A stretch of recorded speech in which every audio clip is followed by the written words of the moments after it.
Hello guys, you're welcome back. This is the pants cutting and sewing of how to make a two-in-one dinner outfit. Please, if you're new to my channel, I already have the drafting, cutting and sewing of this beautiful corset top. So do not forget to subscribe and click on the notification bell so you don't miss out on more interesting videos. To start, I'll fold my fabric in two with my round tie measurement. So I'll take my pant length, which is from my waist to where I want my pants or my short to stop. So I'm measuring from my waist to that length and I'm marking out these lines first so I would have a straight line. So I'll root this out now, and the next thing I'll do is to take my hip measurement on my waistline and then I'll come down taking my crotch depth. Your crotch measurement can be gotten by sitting upright on a flat surface and then you measure from your waist to the surface of where you are sitting on. It's that easy. So I'm going to roll this line out now,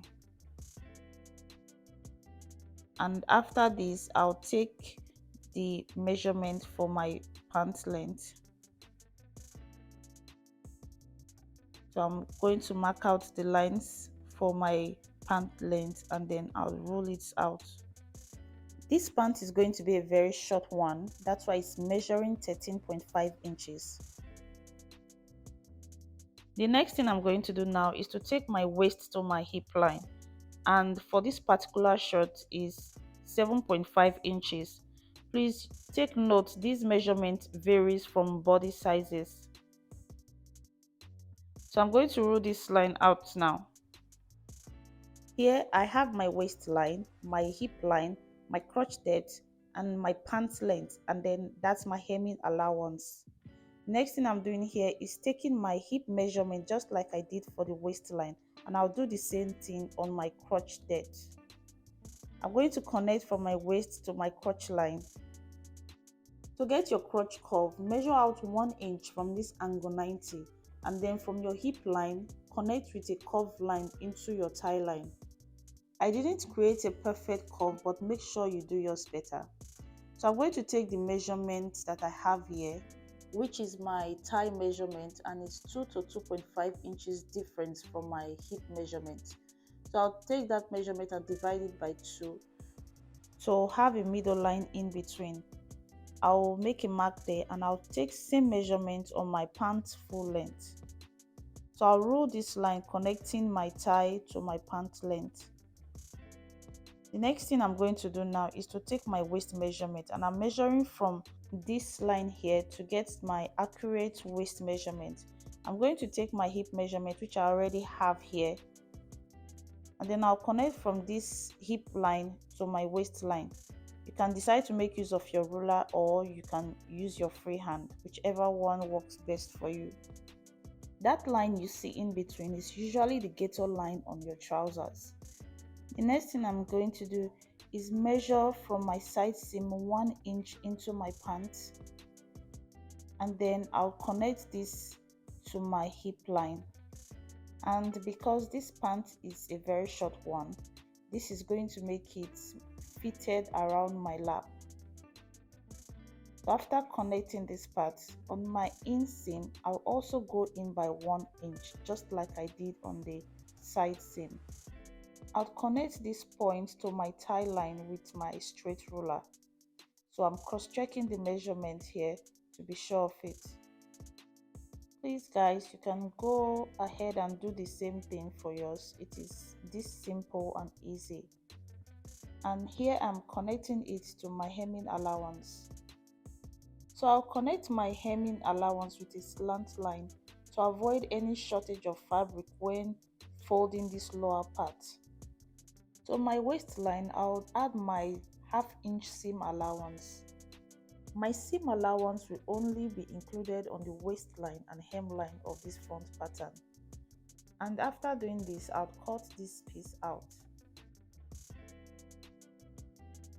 Now I have cut out this piece and this is how the front pattern looks like. I'll be using my front pattern to cut out my back pattern, but I'll make sure the fabric is up to 3 inches wider than the front and 2 inches longer on the waistline. So I'm rolling my lines out on my back pattern just like I did on the front. and I'm using the front lines to measure up on the back pattern. So guys, this back pattern is going to be wider and longer than the front pattern because I'll be having my out seam and my in seam allowances all in my back pattern. This method is usually done on trousers, jumpsuits and the likes. On my tie line, I'd measure out 2.5 inches, and on my waistline, I'd measure 2 inches. I'll do the same measurement on my hip line and then I'll connect this together. Just like I did on my front pattern, I'll connect with a curve line to my tie line. So here I'll be using my curve ruler to connect it to have a perfect curve. So guys, you can go ahead and do the same thing for yours.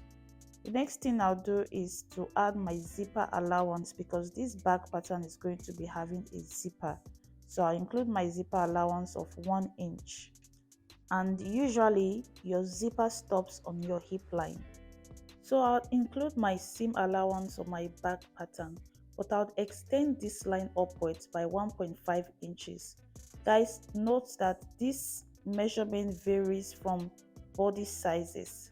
This measurement is taken to avoid your pant dropping whenever you are sitting down and to have a better fit on your waistline. So I'll connect this back to my side seam so that the front and the back side seam will be of equal length. On my center front, I'll go down by half an inch. Usually this measurement is about 1 inch, but because of what I'm making, I'm using 0.5 inch. And on the center back, it is usually 2 to 2.5 inches depending on the size. On my hemline, I'll come out by 2 inches and I'll connect it to my tie line. If you notice, I went out by 2 inches while my tie line is 2.5 inches because I want the hemline to be more fitted.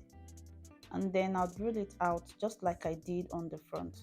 The last thing I'll be doing here is to include my dart on my back pattern, which is 1 inch.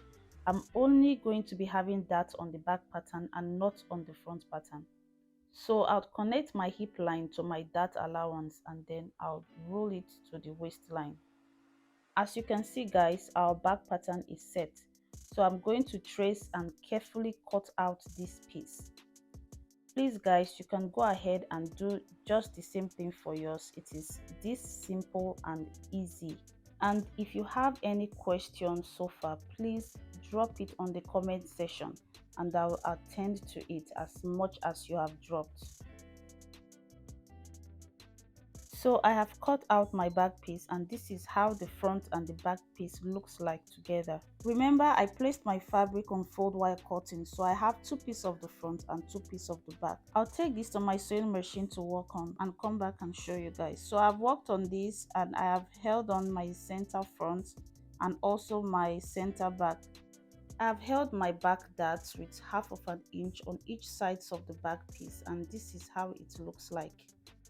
Also went ahead to stitch the side seam of the front and the back piece together with half of an inch. I'll take this to my pressing table and open it up to iron properly. So this is how it looks like inside. I'm going to open my side seam like so to iron properly. I'll take this to work on and bring it back. So I have done that and the next thing I'll do is to attach my top to my pant. This center front is going to have a basque waistline. So I'll measure my top from my shoulder through my bust to my waistline and then I'll mark this spot out. Now that I have done that, I'll trace it out to my center front so that I'll know where my waistline stops there. So what I have left is 3.5 inches, just like I drafted from the beginning, and the half inch is for my seam allowance. So I'll take my pants and put down same measurement, which is 3 inches, and I'll go up by half an inch for seam allowance. I'll connect my side seam to my center front with a curve line. I'll make sure to start from the top of my side waistline and then I'll connect this. To have an equal and perfect shape, I'll fold my center piece together and then cut this out. This is how it looks like after cutting the basque waistline and it's looking really beautiful. So I'll take my top now to fix to my pants, but first I'll open up my zipper allowance. I'm going to fix it to the ½ inch left on my top. I'll place my pant and top center to center, right side facing each other, and I'll stitch with ½ inch on the center front, but my top side waistline through to the center back will be inbuilt. I'll work on this and bring it back. So guys, I've hemmed the lower part of this pant and sewn my inseam, and this is the final look of this romper. See how it's looking really beautiful. This is how it looks like on the wrong side. And please, if you're coming across this video for the first time and you want to know how I achieved this top, click on the link in the description box and watch the drafting, cutting and sewing of this top. So I piped out the hemline and also serged the rough part of the pants. For the pant center back, I attached an invisible zipper, and for the front center back, I fixed my eyelets. I also went ahead to top stitch a little off shoulder sleeve just to give it a different look, and then I piped out my yoke armhole with a bias tape.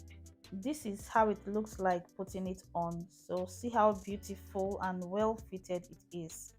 For the complete look, I'll drop a link for the padded skirt tutorial of this outfit.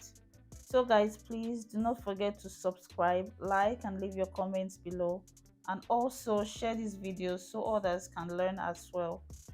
Do not forget to click on the notification bell so you'll be notified whenever I post another free and interesting tutorial. I'll see you in my next video. Bye.